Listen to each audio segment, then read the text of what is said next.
Hi there and welcome to a new season of the Heart of a Youth Leader podcast and YouTube videos. You can listen to it on all your good podcast providers, and of course if you want to watch the videos you can watch them on YouTube on the Thrive Youth Ministry channel. It's a new season. I hope you're doing well. It's great to have you here. My name's Andy Castle. I'm the CEO and founder of Thrive Youth Ministries based in the Midlands in the UK, and these episodes are made every week. They're short 8, 9, 10-minute episodes to encourage all of those of us who are working with children and young people within a church context to keep our eyes fixed on Jesus. There's so many great episodes and podcasts and YouTube programs and channels to help those of us with tips and tricks for youth ministry, how to make the most of every situation and what to do in each situation. But I noticed a while ago that there aren't that many about keeping our own spiritual walk with our Father healthy. And so that's what these are about. They're primarily to help us at the start of the week to keep our eyes fixed on God. And I hope you find them useful. Thanks for all your feedback. Thanks for the comments. Those of you who've taken the time to do that, it always encourages me to receive them. And so thank you.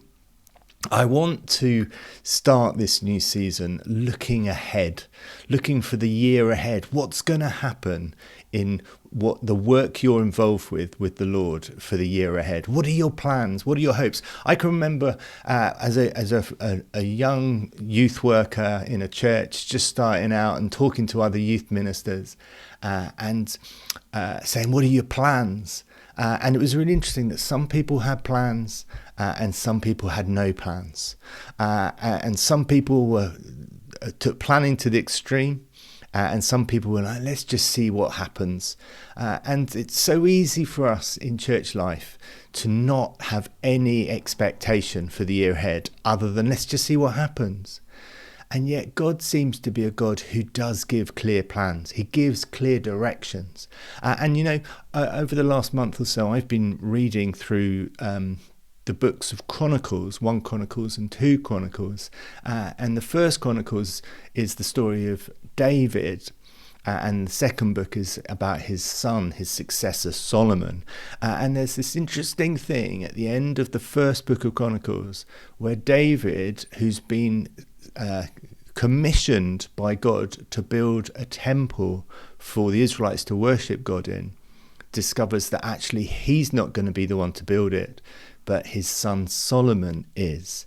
And it says this in 1 Chronicles chapter 28, in verse 2, David speaks to his people and says, I had it in my heart to build a house as a place of rest for the ark of the covenant of the Lord, for the footstool of our God, and I made plans to build it. But God said to me, you are not to build a house in my name, because you are a warrior and you have shed blood. Now, he's not saying, I wanted to do it and God said, don't do it. Actually, it was something that God had told him to do. But God actually then said, but actually your lifestyle didn't quite match. So therefore, I'm going to let your successor, your son, take over the mantle. And so David then goes on and says, and God spoke to him, and the Lord said he had chosen my son Solomon to sit on the throne of the kingdom of the Lord over Israel. And he said to me, Solomon, your son, is the one who will build my house and my courts, for I have chosen him to be my son, and I will be his father. I will establish his kingdom forever if he is unswerving in carrying out my commands and laws, as is being done at this time. And there's that thing for David. There must have been sadness that, oh Lord, I didn't quite manage to do what you asked me to do. He was still focused, and the whole second half of Chronicles is all around gathering the materials to build the temple. He was really single focused. But because he'd been distracted, because he didn't quite always live a holy life, God was like, no, it's great what you've done, but let's leave it to your son. And there's a harshness in that, isn't it? But I was thinking, actually, we need to not just get carried away with what we're doing for God. We've got to get carried away with being holy for God. And it's no good to be thinking, well, I'm doing great things for God, so doesn't matter if I sort of slip up, or I have ungodly habits, or I'm unkind to people, or I think bad thoughts about people.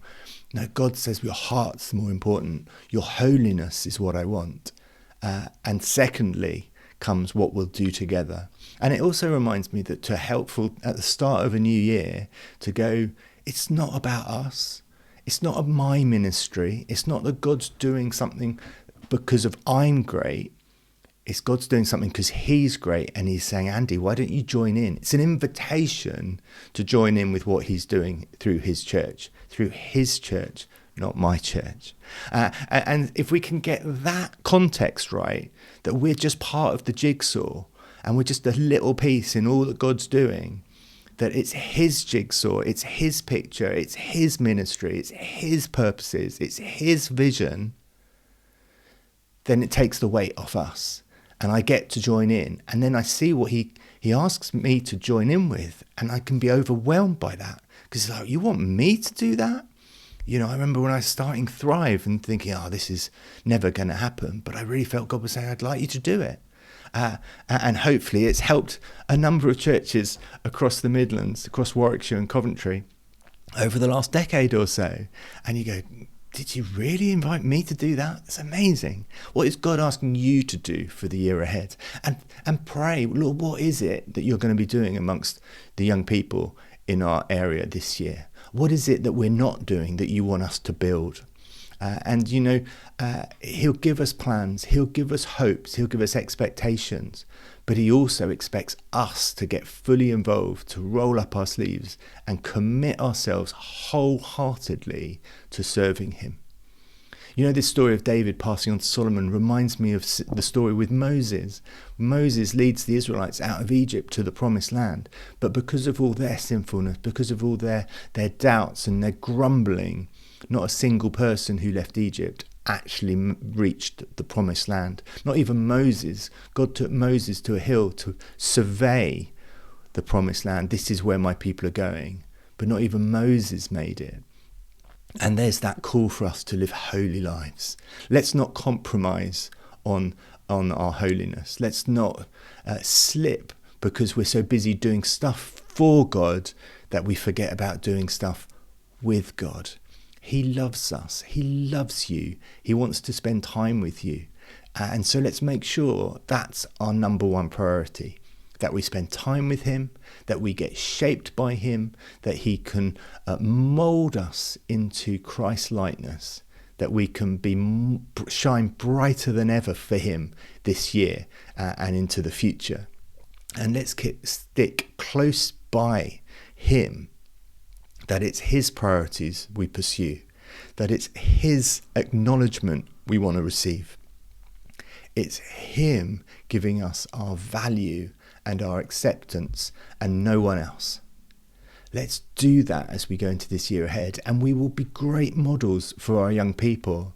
And let's accept that some of the stuff that we're called to do, we won't actually see fulfilled. It will be the people who come after us, our successors who will come after us, who may see some of what we hope to do and what we believe God is calling us to do, because of our frailty and our human nature and our sinfulness means that actually what the perfect God is inviting me to do is not going to be completed by an imperfect human.